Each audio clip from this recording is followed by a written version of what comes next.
वासुदेवाय।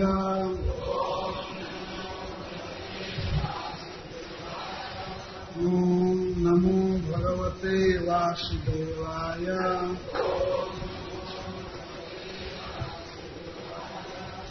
ओम नमो भगवते वासुदेवाय।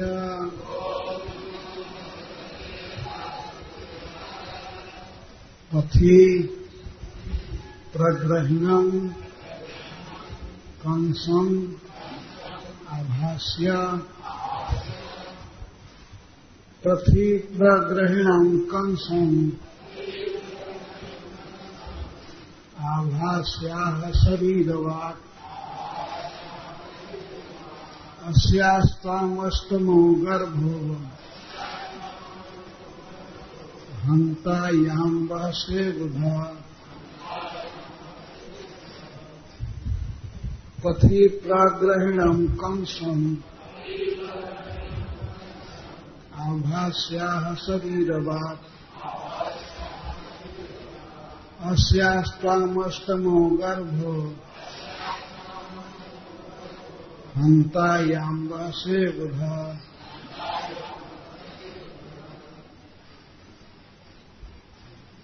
पथि प्रग्रहिणं कंसं आभास्याः शरीरवाक्। अस्यास्त्वामष्टमो गर्भो हन्ता यां वहसे बुधा।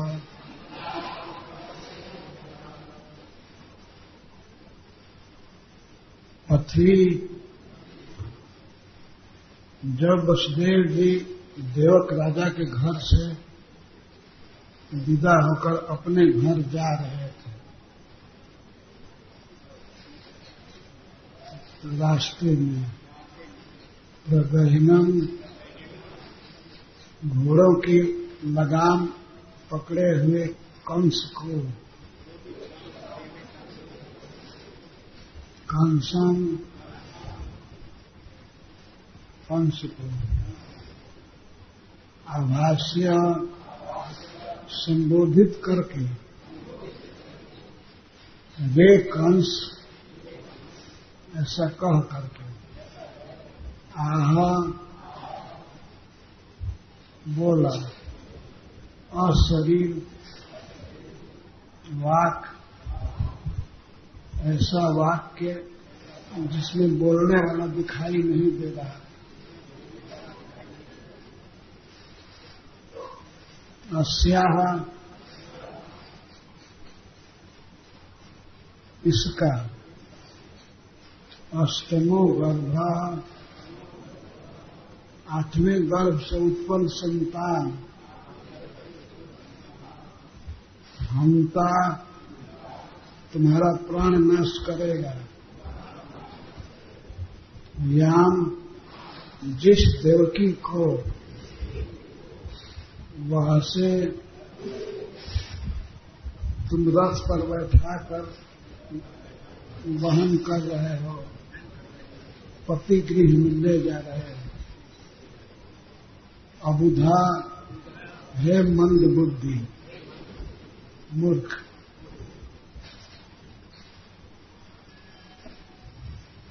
कल कथा हुई थी कि सभी देवता क्षीर सागर के तट पर गए, वहां ब्रह्मा जी को समाधि लग गई। समाधि में उन्होंने भगवान का वचन सुना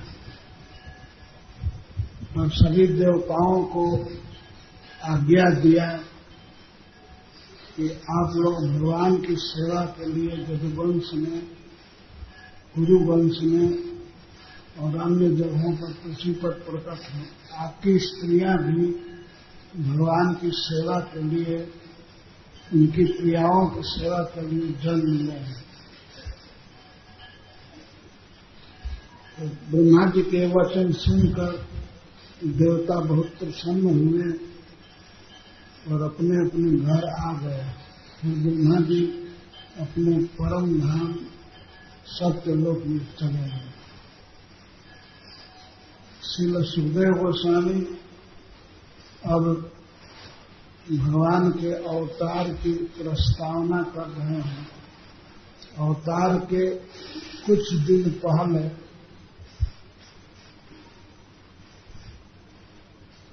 श्री वसुदेव जी का विवाह हुआ मथुरा में राजा देवक के घर।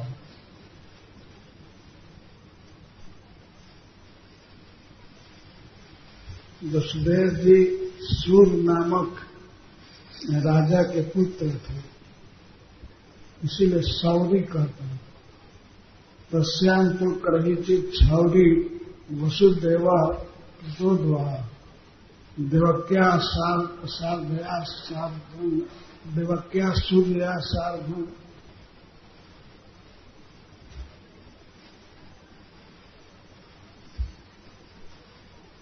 देवकी के साथ श्री वसुदेव जी अपने घर जाने के लिए रथ पर चढ़े।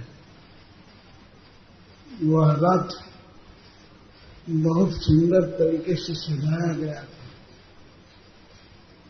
जैसे आजकल हम लोग देखते हैं किसी कार पर कोई दुल्हा चढ़ता है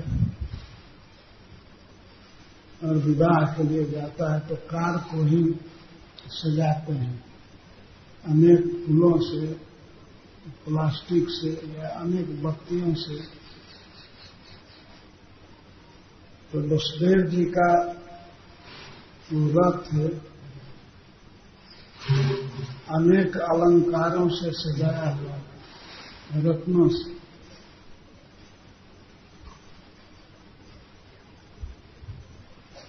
उस रथ पर चढ़ करके देवकी के साथ भी अपने घर जाने के लिए तैयार है। बहुत बड़ा समाज था। विवाह के महोत्सव में बहुत लोग आए थे। देवकी 4 भाई थे, 4 भाई और 7 बहन। तो 6 बहनों का विवाह पहले वसुदेव जी से हो गया था। देवकी सबसे छोटी बेटी थी, उम्र में भी बहुत कम थी। इसका विवाह हुआ वसुदेव जी से 7वीं पत्नी बनी। वसुदेव जी ने 7 बहनों का पाणी ग्रहण किया था। इसके पहले 6 था। उनके नाम श्रीमद् भागवतम में दिए गए। धित देवा, शांति देवा, उपदेवा, श्रीदेवा, सहदेवा, देवरक्षिता और अंतिम थी देवकी। तो देवकी का पानी ग्रहण करके वसुदेव जी अपने घर जा रहे थे। तो यहाँ से कथा प्रारंभ कर रहे हैं। पथी जब अपने घर जा रहे थे तो रास्ते में पथ में एक ध्वनि हुई। कंस को संबोधित करके कंसम आभास्य आह, रे कंस, रेर मार करके उस वाणी में कहा रे कंस। और दूसरा विशेषण दे रहे हैं, बोले अबुध, अरे मूर्ख। रे कंस, अरे मंद बुद्धि, जिस लड़की को इस रथ पर बैठाकर तुम उसके पति गृह में ले जा रहे हो, उसका 8वां गर्भ तुम्हारा वध करेगा। इसके पहले कंस बहुत स्नेह करता था देवकी से।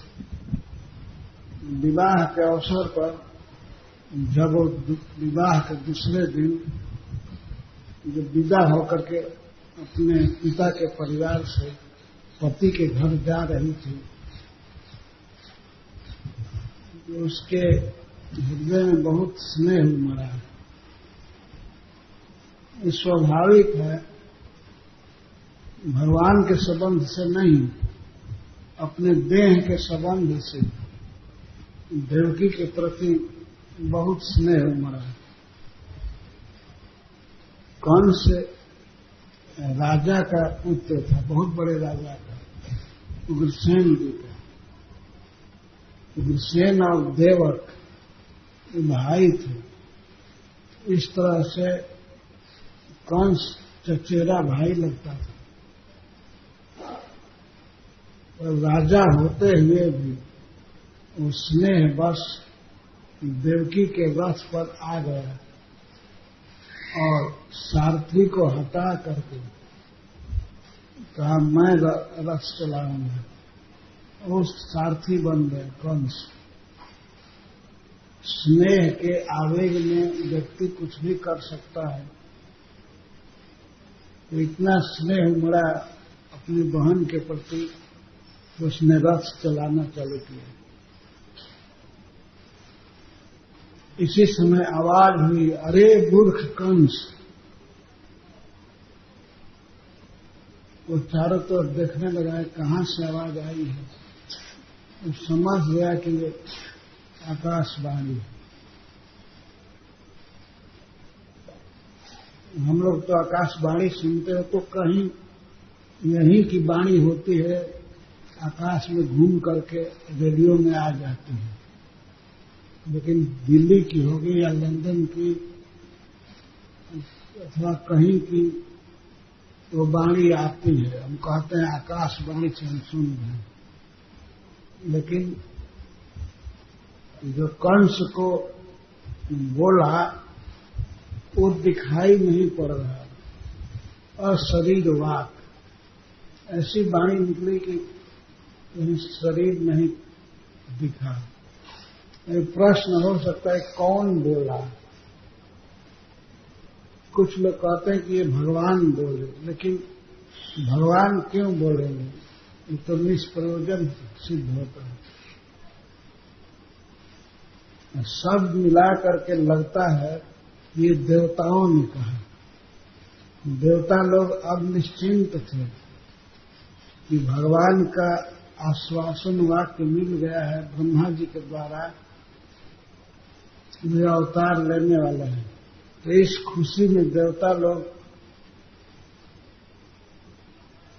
व्यग्र हैं और जल्दी से जल्दी भगवान का जन्म हो इसके लिए प्रयास कर रहे हैं। तो देवताओं ने सोचा ये कंस देवकी की सेवा कर रहा है, वसुदेव जी की सेवा कर रहा है, तो कहीं भगवान इस धोखे में न पड़ गए। ये बहुत स्नेह कर रहा है, अतः जन्म लेने में विलंब करेंगे और जन्म लेने पर हो सकता है कि कंस की सेवा से कृतज्ञ होकर के कंस का वध न करे। तो देवताओं ने सोचा कि कंस का असली रूप है क्या है, ये भगवान को बता देना चाहिए, प्रकट कर देना चाहिए।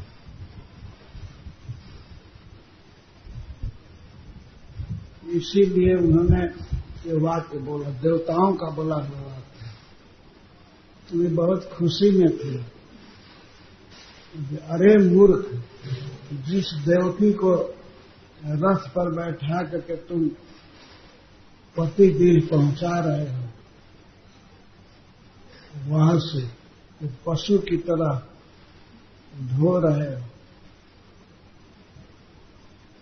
उसी का 8वां गर्भ तुम्हारा वध करेगा।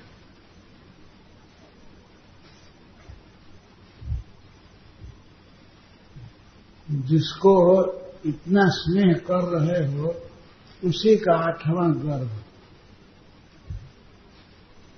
इस दैववाणी ने स्पष्ट नहीं कहा कि पुत्री होगी या पुत्र 8वां। बाद में जब 8वां पुत्र हुआ पुत्र की जगह पुत्री, वसुदेव जी उसको तो पहुंचाए गोकुल। कंस के सामने जब पेश की गई बच्ची, तो उसने सोचा कि आकाशवाणी ने ऐसा ही कहा था, कोई निश्चित नहीं कहा था कि पुत्र होगा या पुत्री। तब वो विश्वास कर गया और योग माया जो बिल्कुल नवजात शिशु बनी हुई थी और कंस के हाथ से उड़ करके आकाश में चली गई। ये कथा बाद में आएगी।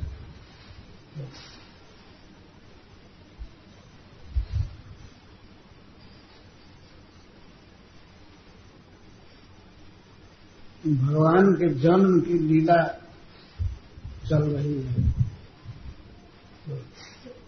भगवान के माता पिता देवकी वसुदेव के विवाह की कथा से सुखदेव गोस्वामी इसको चालू किए हैं।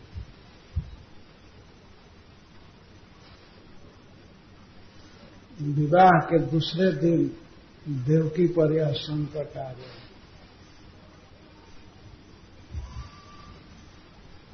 तो देवताओं ने कंस को उत्तेजित किया, देवकी से इतना प्रेम कर रहे हो, इसी का 8वां गर्भ तुम्हारा वध करेगा।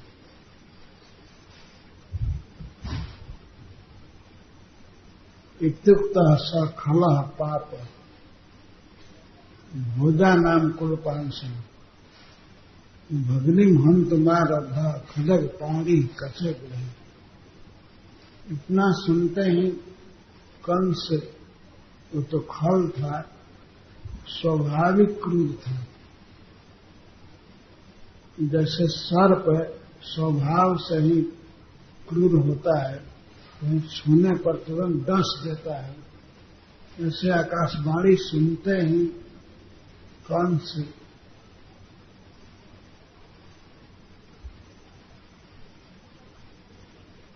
खड्ग पानी दाहिने हाथ से अपने कमर से तलवार खींच दिया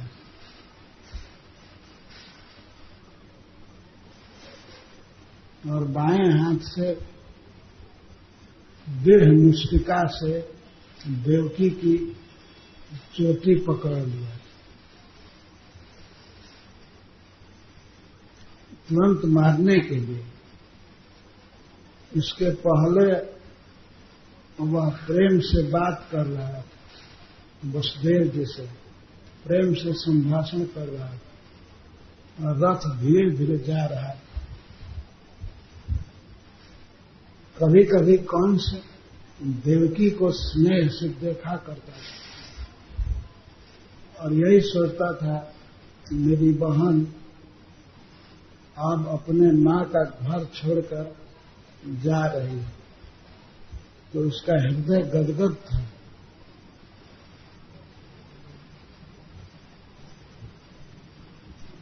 इस तरह से स्नेह करता हुआ रथ चला रहा है और उसी स्नेह में बाधा दिया देवताओं ने। कह दिया कि इस स्त्री का 8वां गर्भ तुम्हारा प्राण नाश करेगा। ये भी कहा, अबुध तुम मूर्ख हो, अपनी शत्रु की जननी का इतना समादर कर रहे हो, जो तुमको मारेगा उसकी माता की सेवा करना मूर्खता है ना। ये मूर्खता मत करो। देवकी का गर्भ तुम्हारा वध करेगा, एक प्रकार से देवकी ही कारण है ना। इतना सुनते ही कंस का सारा स्नेह एकदम लुप्त हो गया। वाक्य सुनते ही वाक्य के अर्थ पर विचार नहीं किया, तुरंत देवकी की चोटी पकड़ लिया। वहीं रथ पर बैठे हैं वसुदेव और देवकी जो किशोरी अवस्था में थी, 14 वर्ष की थी,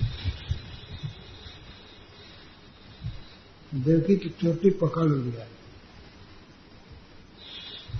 और तलवार हाथ में ले लिया गला काटने के लिए। देवकी कोई प्रतिकार नहीं कर रहे थे, प्रतिकार कर भी क्या सकते थे।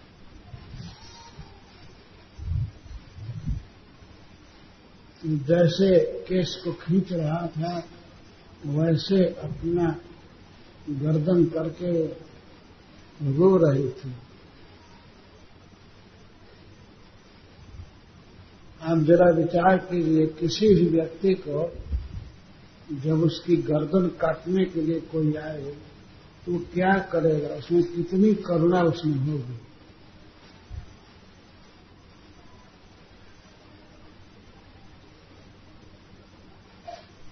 वह कौन से कुछ कह भी नहीं रही थी, पर इतना तो आभास हो गया कि अब मेरे जीवन का अंत है।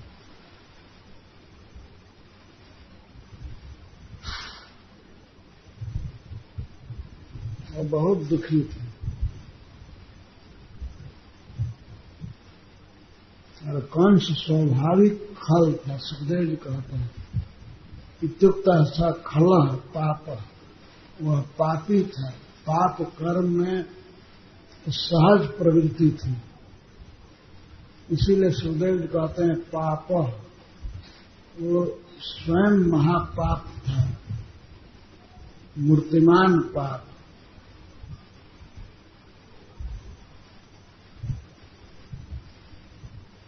भगनी महंतु मार है, वो अपनी बहन का वध करने के लिए बिल्कुल उद्यत हो गए। चोटी पकड़ लिया, बाएं हाथ से दाहिने में तलवार ले लिया। सारा समाज भरा हुआ है, पर उस कंस को ऐसा दुष्कर्म करने में, ऐसा पाप करने में, सबके सामने अपनी बहन का वध करने में हिचक नहीं। अभी स्नेह प्रदर्शित कर रहा था, स्नेह कर रहा था, तो स्नेह अकस्मात बिजली की तरह गायब हो गया।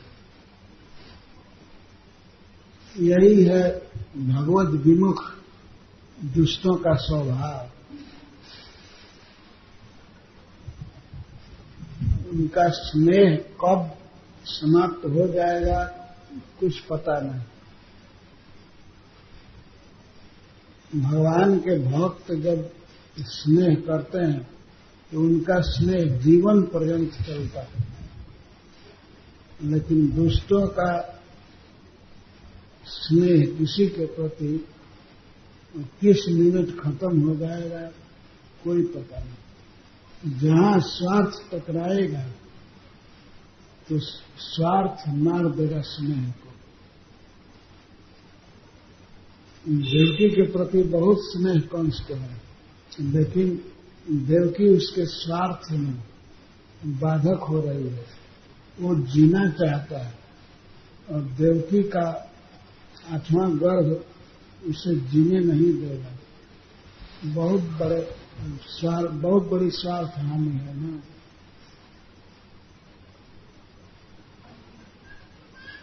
यदि देवकी का गर्भ संतान मेरा वध करेगा तो इसके लिए देवकी का ही वध कर दूं। यह भगवत विमुख लोगों का स्नेह है। स्नेह कब द्रोह में बदल जाएगा कोई ठीक नहीं।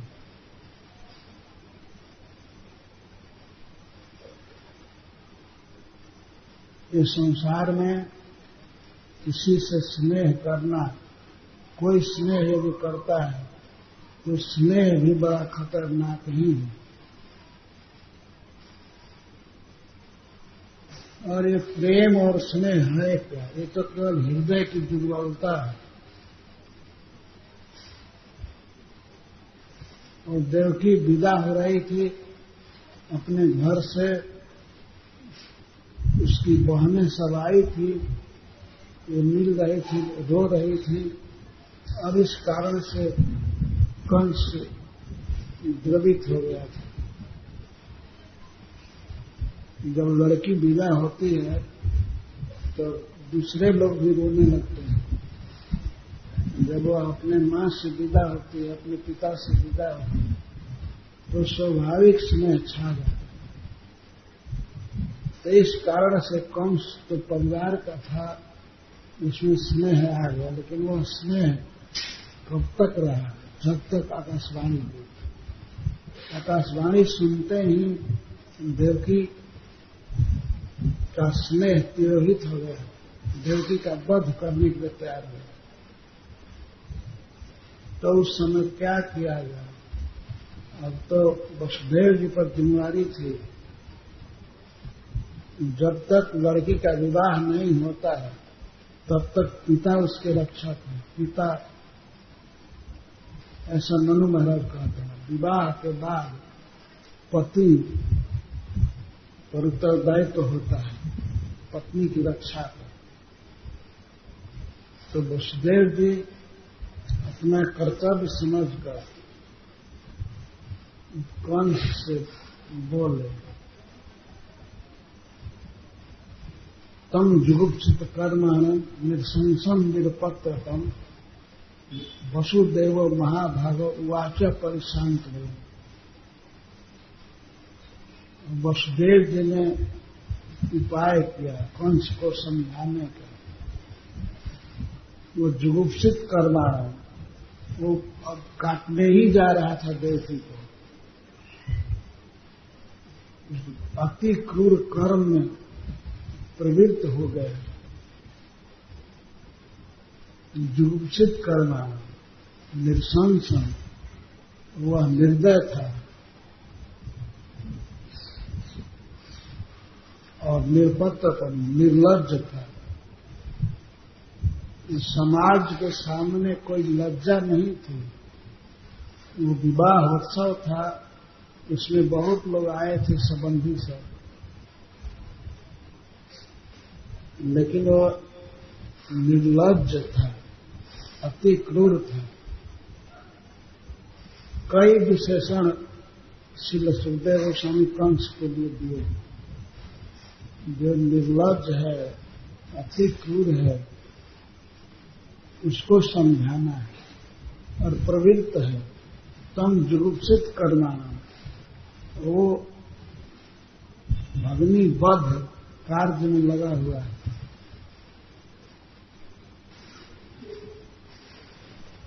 अब गर्दन काटने वाला था कंस, उसको समझाना है। क्या उपाय किया जाए?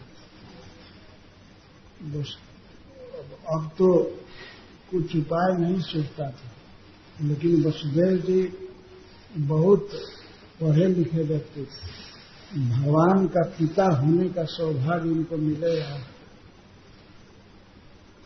तो ये शास्त्र के अनुसार साम नीति से समझाने लगे।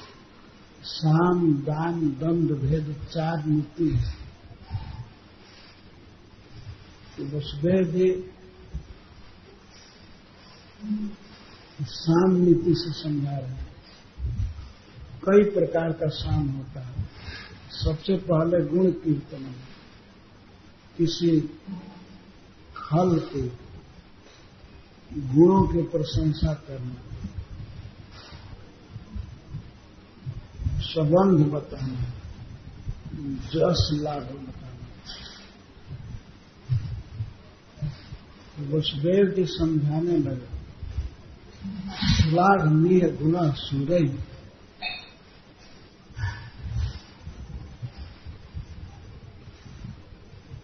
वीर लोग आपके गुणों की प्रशंसा करते हैं। श्लाघनीय गुण सूरय, सूरय वीर, बड़े बड़े वीर आपकी प्रशंसा करते हैं। मतलब आप बड़ा बड़ा युद्ध जीते हैं और कभी स्त्री पर प्रहार नहीं किए, पुरुषों को मारे हैं युद्ध में।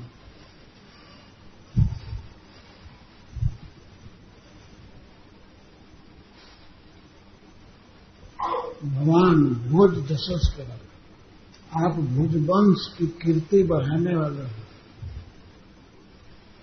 इस भोजवंश में बड़े बड़े महान लोग हुए, राजा हुए, लेकिन कोई कभी स्त्री का वध नहीं किया।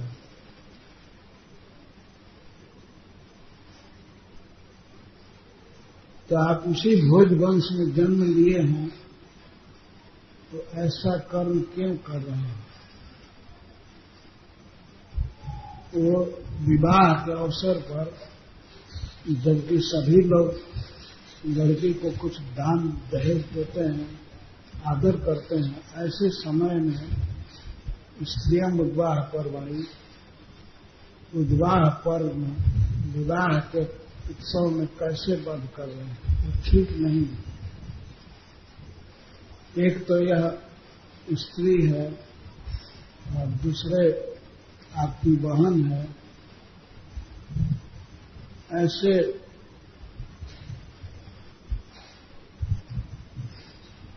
अवसर पर इसका वध नहीं करना चाहिए। पहले गुण कीर्तन किए कि आपकी प्रशंसा शूरवीर करते हैं।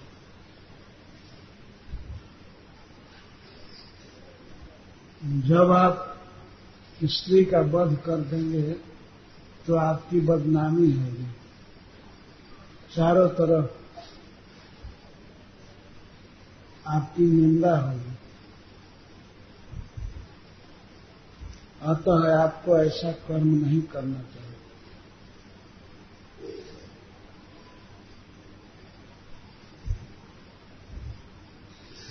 आप भोजवंश में जन्म लिए हैं।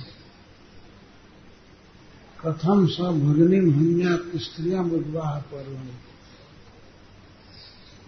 ये विवाहोत्सव चल रहा है, ऐसे अवसर पर आपके लिए ठीक नहीं है कि अपनी बहन का वध करें। तो कंस ने कहा, तो क्या मैं मरने के लिए तैयार रहूं? मैं मरना नहीं चाहता।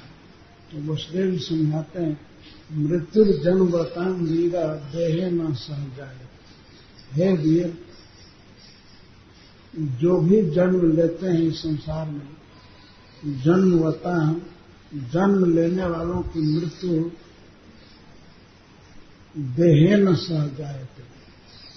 जिस दिन देह मिलता है उसी दिन निश्चित, उसी समय निश्चित कर दिया जाता है कि ये देह कब छूटेगा।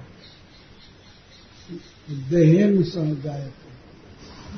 विधात्रा ललाटे लिखित, विधाता ललाट में लिख देता है कि किस दिन ये शरीर चला जाएगा, किस मिनट, किस क्षण और कहाँ। इसलिए मृत्यु निश्चित है। अद्यवाद शतान्ते व मृत्युवे प्राण्याम धुआ। मृत्यु जिस दिन शरीर मिला है उस दिन हो या 100 वर्ष के बाद हो, मृत्यु निश्चित है। पर कुछ पता नहीं रहता है कि 1 साल के बाद मरेंगे, 1 दिन के बाद मरेंगे, या 10 वर्ष के बाद मरेंगे, या 100 वर्ष के अंदर। पर 100 वर्ष को अवधि बता रहे हैं कि 100 वर्ष के अंदर तो मरना ही है, शरीर छूट ही जाएगा। अतः अवश्यम भावी मृत्यु से बचने के लिए बहन का वध करें, यह उचित नहीं है। किसी भी तरह से मृत्यु को टाला नहीं जा सकता। तो उसने कहा, और देवकी को मार दूंगा तब इसको संतान नहीं होगा तो मैं कुछ दिन तक तो सेफ रहूंगा। वसुदेव जी ने कहा यदि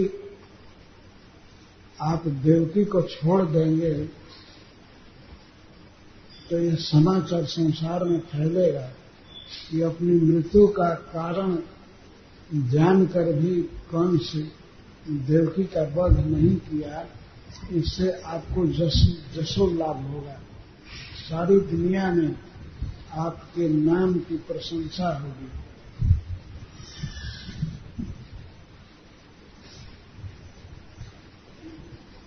मृत्यु से डरना नहीं चाहिए, मृत्यु तो अवश्य होगी।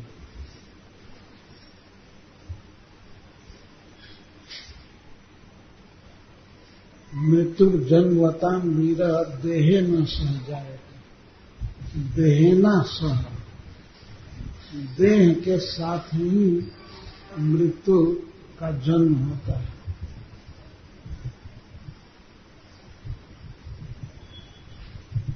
ऐसा नहीं है कि ब्रह्मा जी मृत्यु को बाद में लिखते हैं।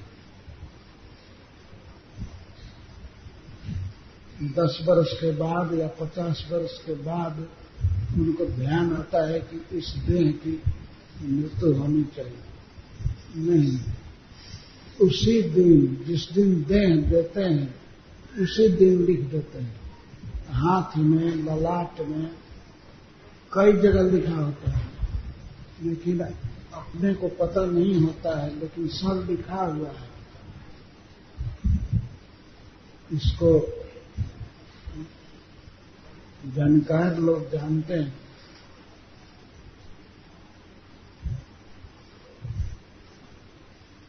अब ये लोग नहीं जानते, पर इतना तो मान करके चलना चाहिए कि शरीर का अंत होगा, कब होगा कोई पता नहीं।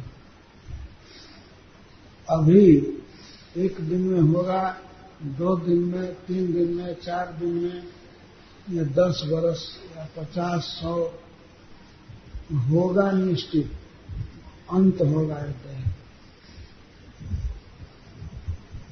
तो सब समय मृत्यु के पंजे में हम हैं ऐसा मानना चाहिए, और सब समय हरे कृष्ण जपना चाहिए।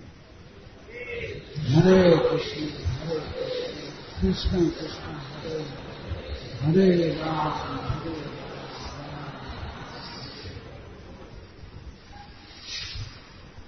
जो मृत्यु निश्चित है और कोई स्थान का निश्चित नहीं है कहां पर मृत्यु है। वो हो सकता है कि देह अभी मिला मां के गर्भ में, और गर्भ में ही मृत्यु लिख दिया हूं ब्रह्मा जी अपने कर्म के अनुसार। ऐसा सुनते हैं ना, कोई बच्चा गर्भ में ही मर जाता है। तो मृत्यु अवश्यम भावी है, अवश्य होने वाली है। देवकी की मृत्यु हो जाए, देवकी का पहला या 8वां कोई संतान न हो, इसका मतलब ये नहीं है कि कंस नहीं मरेगा। अनेक उपाय है भगवान के पास मारने का, मार ही देते हैं। ये सिद्धांत कंस को समझा रहे हैं, लेकिन कंस कुछ समझा नहीं। कंस जो देवकी का वध करना चाहता है, ये कोई पोज है ज्ञान लेने का। ज्ञान तो उसको दिया जाता है जिसमें श्रद्धा हो, श्रद्धावान लभते ज्ञान है, तत्पर संयतेन्द्रिय। लेकिन इस तरह से हिंसक व्यक्ति को गीता का उपदेश देने लगे, ऐसे उपदेश का कुछ असर नहीं हुआ कंस पर। भगवान भी हार जाएंगे। भगवान का बाप हार गया, वसुदेव जी हार गए। कुछ समझ नहीं रहा था कंस, उसको तो केवल जीने की लालसा थी। वो यही समझता था कि यही जीवन सब कुछ है। फिर भी वसुदेव जी समझा रहे हैं और फिर कहने लगा कंस की ऐसा शरीर फिर नहीं मिलेगा। इस समय मैं राजा हूं, राजा के शरीर में राजकीय भोग भोगता हूं। इस शरीर के चले जाने पर अब पता नहीं कौन शरीर मिलेगा कि मैं फिर सुख भोग नहीं सकूंगा। वसुदेव जी समझाते हैं कि जो भी शरीर मिलेगा वही परम प्रिय होगा, और उस शरीर में जो भोग मिलेगा वही भोग अत्यंत सुखद होगा। आप चिंता मत करो। इस समय राजा का शरीर है तो राजकीय भोग सुखद लगते हैं, लेकिन जब चींटी का शरीर मिलेगा तो उस चींटी के शरीर में जो भोग मिलेगा वही सबसे प्रिय होगा।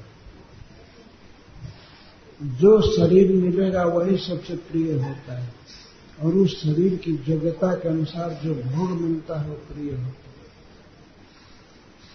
तो हे राजन, आप चिंता मत कीजिए, और शरीर मिलेगा। जैसे शरीर छूटता है वैसे ही शरीर मिलता भी है। उसके लिए प्रयास नहीं करना पड़ेगा। अपनी वासना के अनुसार शरीर मिल जाता है।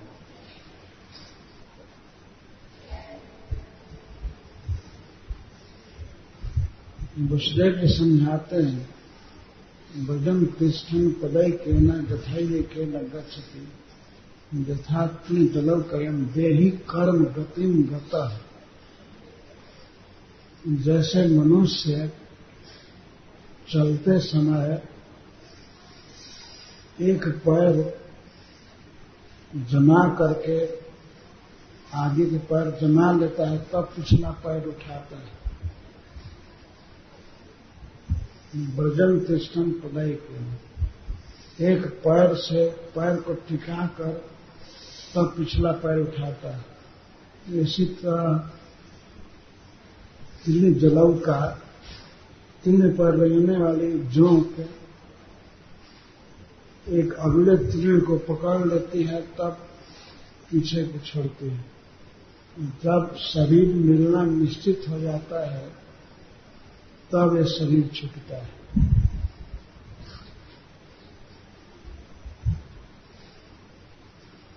ऐसा नहीं है कि अब देह छूट जाने के बाद देह मिलेगा ही नहीं। देह मिल जाता है तब ये देह छूटता है। निश्चित हो जाता है कि ये देह मिलेगा और तब ये देह छोड़ता है जीव। जैसे हम लोग कहीं निश्चित कर लेते हैं कि इस घर में रहना है तब पहला घर छोड़ते हैं। ऐसा नहीं है ना कि पहला घर छोड़ करके रोड पर खड़े हो गए। पहले घर जो हम लेते हैं निश्चित कर लेते हैं तब पुराना घर छोड़ते हैं। यही विधि देह के विषय में है। पहले निश्चित हो जाता है कि हम इस देह में रहेंगे, इस देह का मिलना निश्चित हो जाता है तब ये देह छोड़ते हैं।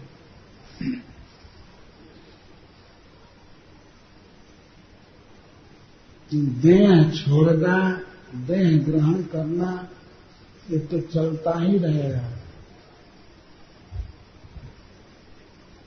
अतः आप चिंता मत कीजिए कि देह नहीं मिलेगा। देह मिल जाएगा तब ये देह छूटेगा। एक बार एक भक्त हमसे प्रश्न कर दिए बॉम्बे में कि जब कंस नहीं समझा वसुदेव जी की बात, तो ये शिक्षा भागवत में क्यों दी गई? तो मैं कहा आपके लिए, हम लोगों के लिए दी। ये भागवत कोई कंस नहीं सुनेगा, हम लोग सुनेंगे। तो कंस उस फिलॉसफी को नहीं समझा, लेकिन हम लोगों के लिए ये फिलॉसफी है, हमें समझना चाहिए। हम भी कंस की दशा में हैं। कंस देवकी को मार करके जीना चाहता था, लेकिन हम भी जीना चाहते हैं किसी तरह से,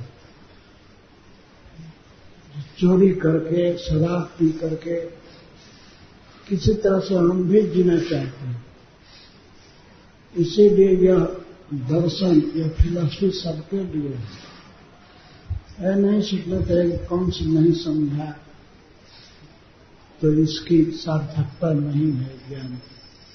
ये हम लोगों के लिए ज्ञान है। कंस नहीं समझा या मरे या कुछ भी हो, हमको समझना है।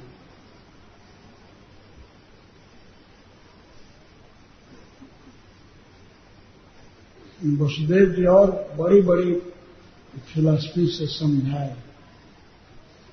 स्वप्ने जथा पश्यत देह विद्वेषम मनोरथेन भनिष्ठ चेतनम।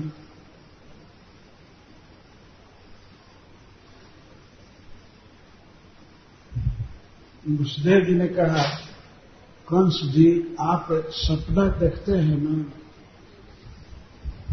उसने कहा हाँ, सपना रोज देखता है।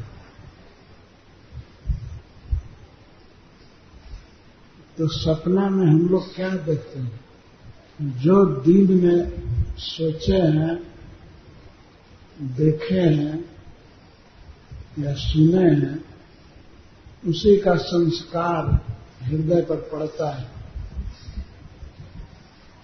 उसके कारण सपना देखते हैं, चाहे सपना अच्छा हो या बुरा हो, देखते हैं। और इस शरीर गाढ़ विद्या में सपना के समय हम इस देह को भूल जाते हैं। सपना हो सकता है कि 1 घंटा चले, 3 घंटा, 4 घंटा चले। तो सपना यदि हम 4 घंटा देखते हैं तो 4 घंटा इस देह को भूले रहे। बेड पर पड़े हुए इस देह को भूले रहते हैं और दूसरे देह में जगते हैं, सपना के देह में। मान लीजिए यदि हम रोज 4 घंटा सपना देखें तो इसका अर्थ है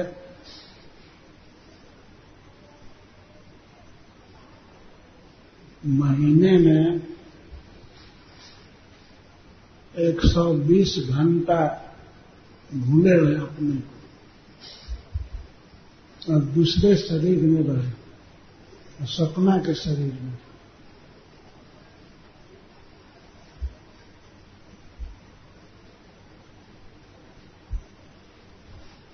तो प्रतिदिन हम मृत्यु का अनुभव कर सकते हैं। जब शरीर को भूलते हैं तो यही है मृत्यु।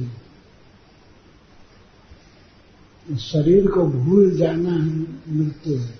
एक दिन समय आएगा जब इस शरीर को हम पुनः याद नहीं कर पाएंगे किसी भी उपाय से। जब आत्मा भूलेगा इस देह को तो टोटल भूल जाएगा। जैसे हम लोग इस शरीर के पहले दूसरे शरीर में थे, क्या कभी याद आती है? नहीं, भूल करके भी याद नहीं आती। इसकी जरूरत भी अनुभव नहीं करते।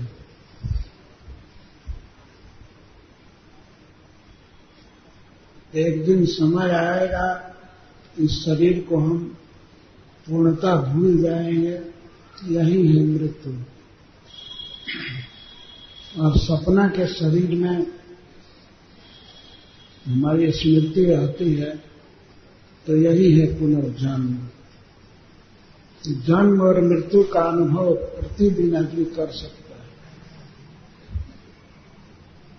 बल्कि अच्छा से भूले तो उसको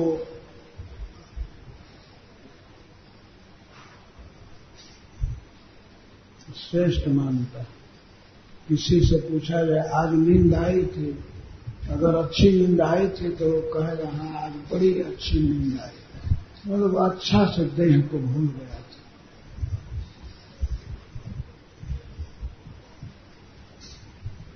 आज अच्छा से मरा, रात में आज अच्छा से मर गया।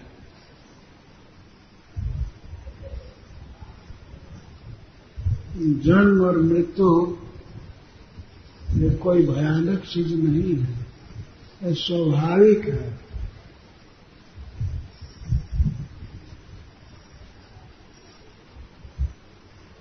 इस तरह वसुदेव जी ने समझाया और कहा कि तस्मा न कश्चित् द्रोहम आचरेत् तथा विद्यते। जीव इस प्रकार शरीर के बंधन में है और अवश है, अस्वतंत्र है। उसको शरीर छोड़ना होता है, शरीर ग्रहण करना होता है, जन्म मृत्यु है। इसलिए ऐसी दशा में पड़ा हुआ व्यक्ति किसी से द्रोह न करे, ये शिक्षा है। किसी का अनिष्ट न करे, किसी को दुख न दे। तस्मा न कश्चित् द्रोहम आचरेत् तथा विद्यते। अपनी ऐसी स्थिति है, जीव परवश जन्म मृत्यु में पड़ा हुआ है, अतः किसी को दुख नहीं देना चाहिए। तस्मा न कश्चित् द्रोहम आचरेत् तथा विद्यते। किसी का से द्रोह न करे, किसी का नुकसान न करे। आत्मना क्षेम मनोचित, जो अपना हित चाहता है, अपना क्षेम चाहता है, उस व्यक्ति को चाहिए कि कभी किसी को सतावे नहीं, किसी का अनिष्ट न करे। ये राजा कौन से, आप अपना हित करना चाहते हैं तो देवकी का अनिष्ट मत कीजिए। किसी का अनिष्ट करके, किसी को सता करके कोई कभी सुखी नहीं हो सकता। कोई दुखी होता है तो अपने कर्म से, कोई दूसरा दुख देने वाला नहीं है। काहू न को सुख दुख कर दाता, निजकृत कर्म भोग सद्भाता। कोई किसी को सुख नहीं देता है, कोई किसी को दुख नहीं देता है। अपने कर्म से सबको सुख या दुख मिलता रहता है।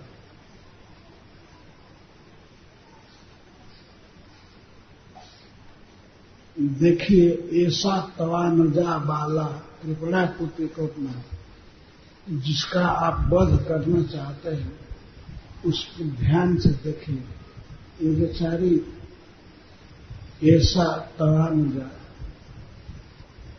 यह आपकी सबसे छोटी बहन है, तो अनुजा।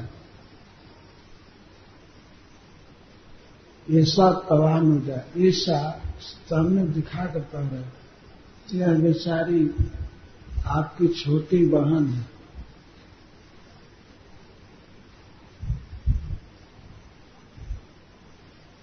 और आपकी पुत्री के समान है।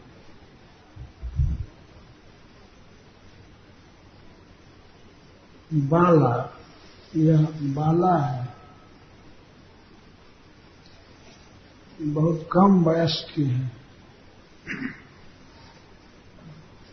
कृपणा, बेचारी मरने के डर से थर थर कांप रही है। इसमें आपका कोई अपकार नहीं किया है, अगर इसके गर्भ से कोई व्यक्ति जन्म लेता है और उसके हाथ से आपकी मृत्यु है, तो इसमें बेचारी देवकी का क्या दोष है? ये बेचारी क्या जानती है कि इसके गर्भ से भगवान आएगा कि कोई आतंकवादी आएगा? इसको क्या पता है? किसी भी स्त्री को क्या पता है कि उसके गर्भ से वैष्णव आएगा कि शैतान आएगा? क्या पता है?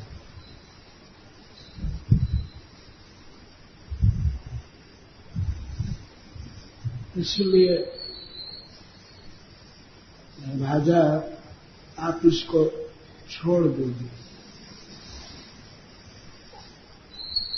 पर इस तरह से वसुदेव जी ने बहुत देर तक समझाया, पर वह कंस तो राक्षसों का अनुयायी था।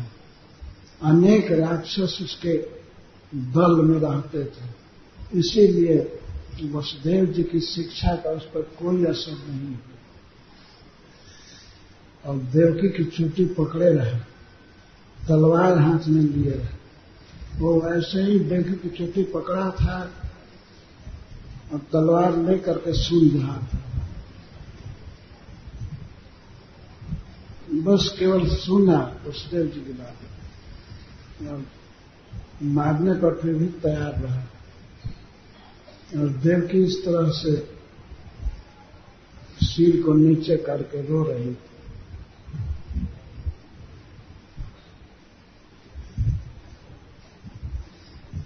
पर वसुदेव जी की विशेषता है, वे बहुत आशावादी थे। उनका जिस दिन जन्म हुआ था उसी दिन देवताओं ने नगाड़ा बजाया था स्वर्ग में, इसीलिए इनको आनक दुंदुभी कहते हैं।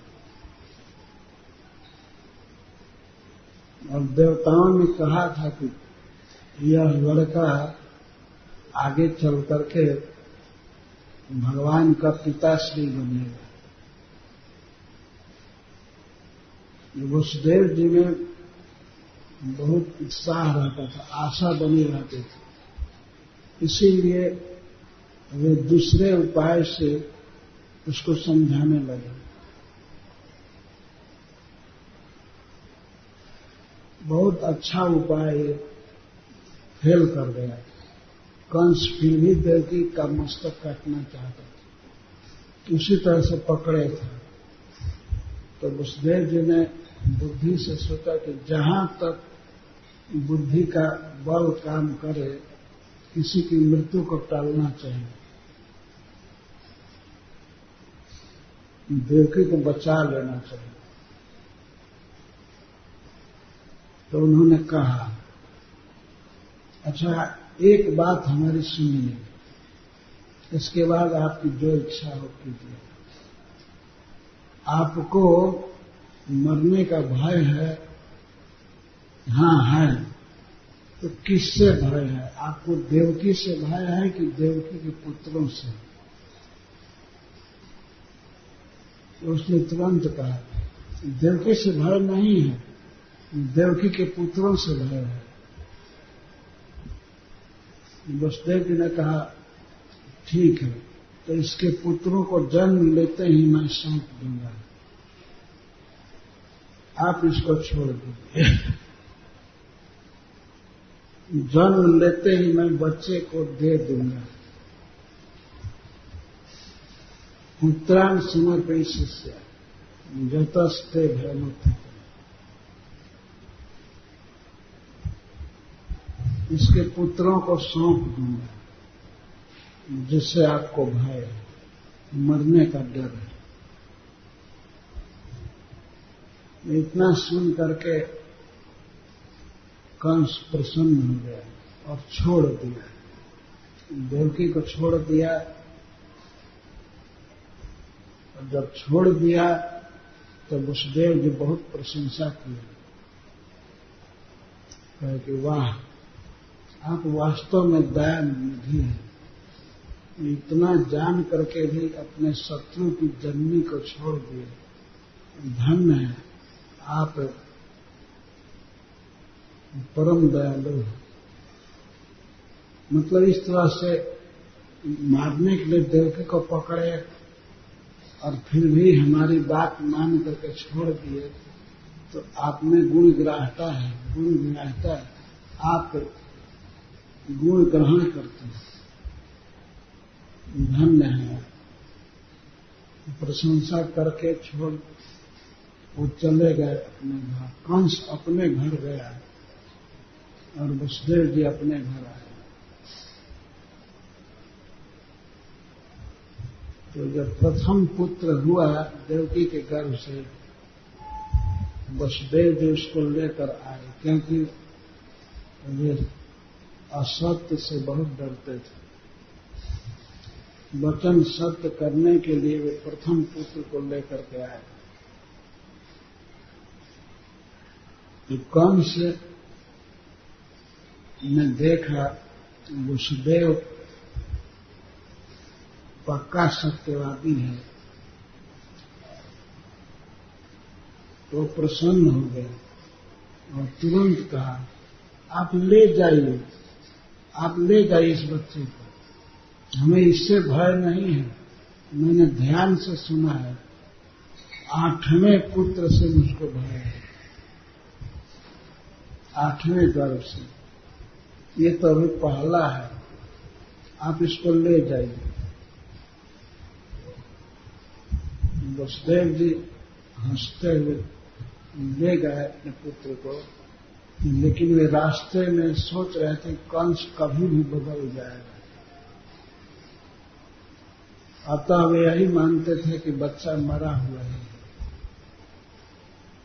उधर वसुदेव जी गए और इधर भगवान की इच्छा से देवर्षि नारद जी आ गए। बड़ी पूजा किया देवर्षि नारद जी की कंस ने पूछा कि हे गुरुदेव, आप कहां से आ रहे हैं? तो नारद जी ने कहा, अभी अभी मैं सत्यलोक से आ रहा हूं।